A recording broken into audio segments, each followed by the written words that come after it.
आज मैं आपको सुनाऊंगा पंछी बोला चार पहर। एक मजेदार स्टोरी। पुराने समय की बात है। एक राजा था। वह बड़ा समझदार था और हर नई बात को जानने को इच्छुक रहता था। उसके महल के आंगन में एक बकौली का पेड़ था।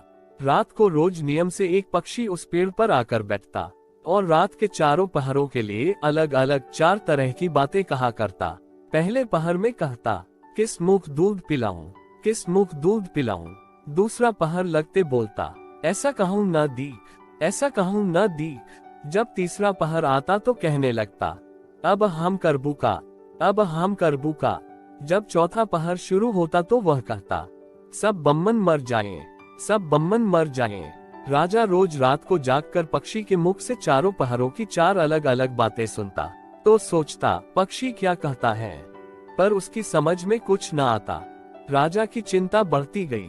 जब वह उसका अर्थ निकालने में असफल रहा तो हारकर उसने अपने पुरोहित को बुलाया, उसे सब हाल सुनाया और उससे पक्षी के प्रश्नों का उत्तर पूछा। पुरोहित भी एक साथ उत्तर नहीं दे सका।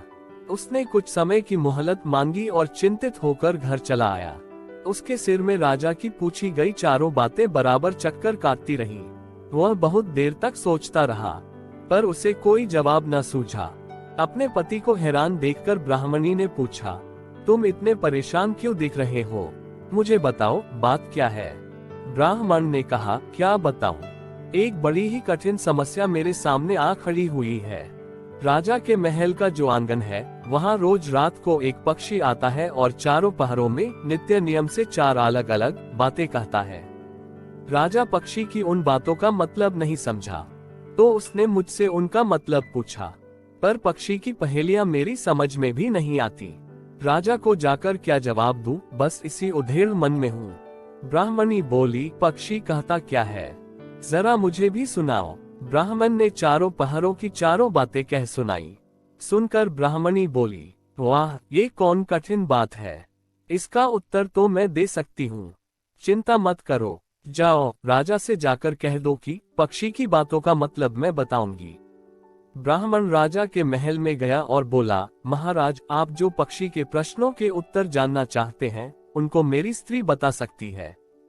पुरोहित की बात सुनकर राजा ने उसकी स्त्री को बुलाने के लिए पालकी भेजी। ब्राह्मणी आ गई। राजा रानी ने उसे आदर से बिठाया। रात हुई तो पहले पहर पक्षी बोला, किस मुख दूध पिलाऊं, किस मुख दूध पिलाऊं। राजा ने कहा, पंडितानी सुन रही हो, पक्षी क्या बोलता है? वह बोली, हाँ महाराज, सुन रही हूँ। वह अधकट बात कहता है। राजा ने पूछा, अधकट बात कैसी? पंडितानी ने उत्तर दिया, राजन सुनो, पूरी बात इस प्रकार है। लंका में रावण भयो 20 भुजा 10 शीश। माताओं की जा कहे, किस मुख दूध पिलाऊं, किस मुख दूध पिलाऊं। लंका में रावण ने जन्म लिया है। उसकी 20 भुजाएं हैं और 10 शीश हैं। उसकी माता कहती है कि उसे उसके कौन से मुख से दूध पिलाऊं। राजा बोला, बहुत खूब, बहुत खूब, तुमने सही अर्थ लगा लिया। दूसरा पहर हुआ तो पक्षी कहने लगा, ऐसो कहूं ना दीख, ऐसो कहूं ना दीख। राजा बोला, पंडितानी इसका क्या अर्थ है?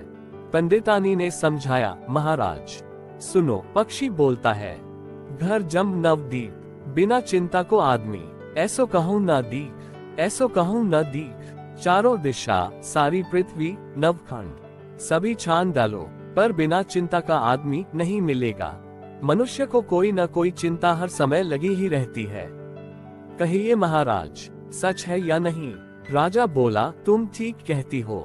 तीसरा पहर लगा तो पक्षी ने रोज की तरह अपनी बात को दोहराया, अब हम करबू का, अब हम करबू का। ब्राह्मणी राजा से बोली, महाराज, इसका मर्म भी मैं आपको बतला देती हूँ। सुनिए। 5 वर्ष की कन्या साठे दई ब्याह, बैठी करम बिसुरती, अब हम करबू का, अब हम करबू का। 5 वर्ष की कन्या को 60 वर्ष के बूढ़े के गले बांध दो, तो बेचारी अपना करम पीट कर यही कहेगी, अब हम करबू का, अब हम करबू का। सही है न महाराज? राजा बोला, पंडितानी तुम्हारी यह बात भी सही लगी, बहुत खूब। चौथा पहर हुआ तो पक्षी ने चोंच खोली, सब बम्मन मर जाएं, सब बम्मन मर जाएं।